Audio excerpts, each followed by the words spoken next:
You have the power to rescript your life. It was in the mid-'80s. I was 21 years old, pregnant with my third child, and living in a bedroom in the home of my in-laws. It was one of those days when my husband was at work and I was home watching the babies.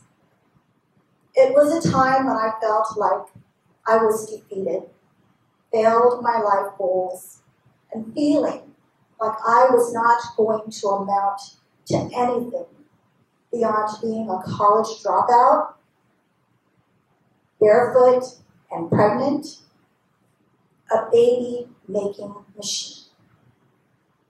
These were popular descriptions at the time. On this one particular day, I had put my baby girls down for their nap and picked up a copy of Parents Magazine, a subscription my sister-in-law shared with me. And I came across this interesting statement. Children of parents who complete college are more likely to attend and complete college themselves. I recall this as a pivotal moment in my life. After reading that statement, I looked at my daughters and I thought, I don't want us to be another statistic. If I wanted my daughters to have a better life, it had to start with me. I owed it to my daughters to go back to college and finish my degree. And I did. How did I do this? I began with the end in mind, envisioned the future I wanted, and re-scripted my life. Today, I have 3 college degrees, and my daughters have all graduated from college. On another occasion, I recall one clear afternoon in the early 2000s. I was at home, sitting in my usual corner in the living room, on my recliner, computer on my lap, and deep in my dissertation work. Then the front door burst open, and 3 seemingly upset teenagers trampled in, all glared at me. And one said, before they all stormed away, "You don't care about us anymore." I was taken aback. Oh no. I had become so absorbed in my work, lost track of time, and didn't get out of the house like I was supposed to pick them up from school. Although the school was in decent walking distance, but they preferred the ride home. At that moment, though, a thought occurred to me. If I died tomorrow, what would be more important? Completing this dissertation, or ensuring that my daughters knew that I loved them? I felt that I had neglected my duty as a mother, and the guilt and stress consumed me. If I died tomorrow, what legacy or lasting thought would I leave behind? I certainly did not want my daughters to question their priority in my life. They had to know, unquestionably, that I loved them with all my heart. I was gifted with the opportunity to re-script my life, and I did just that. I committed from that day forward that I would put first things first. I made it a point to schedule my breaks so that it was aligned with the time to pick up my daughters from school. This routine allowed us to talk about our experiences that day and connect at deeper levels. By making this adjustment to my schedule, I not only communicated to my daughters that my time with them takes precedence over other things, I was able to rid myself of the guilt and stress associated with the lack of prioritizing those things that matter to me the most. Taking the time to rescript my relationships with my daughters resulted in a relationship that I am so proud of. If I die tomorrow, my daughters will know without question that I love them, that I value them, and that they are important.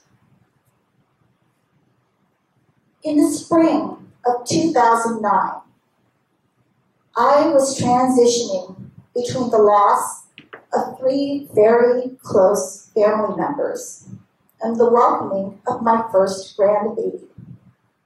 I had just returned from an out-of-town academic conference accompanied by a chronic cough that lasted 3 weeks before I saw a doctor who prescribed a medication to cure the cough. At the time, I was teaching, and for the first time, I had to call in sick and cancel my classes. I spent the entire day in bed, physically weak, but trying all the while to convince myself that I was getting better only because of all the looming deadlines that I had to meet. One of my daughters was home on college break and was sitting with me. When she noticed I had red spots on my legs, on my arms, on my neck, and my ears were deep red, burning hot, and itchy. This worried me enough that I went in to see a doctor for the second time in 1 week. I was diagnosed with Stevens-Johnson syndrome, a life-threatening condition affecting the skin in which cell death causes the epidermis to separate from the dermis. This was caused by a fatal allergic reaction to the antibiotic I was prescribed. You've heard the saying, the cure is worse than the disease. I was taken off all medication so that my body could try to heal on its own. In that process, my body deteriorated over the days to follow. I remember one night, I was at the peak of my illness. My eyes barely able to open because of the damage to the mucous membrane. I was unable to talk because the inside of my mouth and my lips were raw and sore. I could barely stand, and when I did, it felt like I was stepping on sharp pins. I felt hopeless, wondering whether I would wake up if I went to bed that night. I'm happy to announce that I did wake up. I had life. So what do you do when you experience life like I did? You rescript your life. I remember thinking that I've been given an opportunity to do more. The image that came to mind at the time was standing on the stern, the back end of a boat, and looking down at that trail of water that is left behind as the boat moves forward. If you can imagine that the boat represents you cruising through your life, what is driving the boat? The answer could be the present moment's energy being generated by the engine and nothing more. This is what makes the boat move forward. It's our present moment thoughts that propel us to move forward and nothing more. Today, I am near the threshold of retirement. Before me is the opportunity to script my future. I am able to imagine the kind of life that I want to live and aspire toward that vision.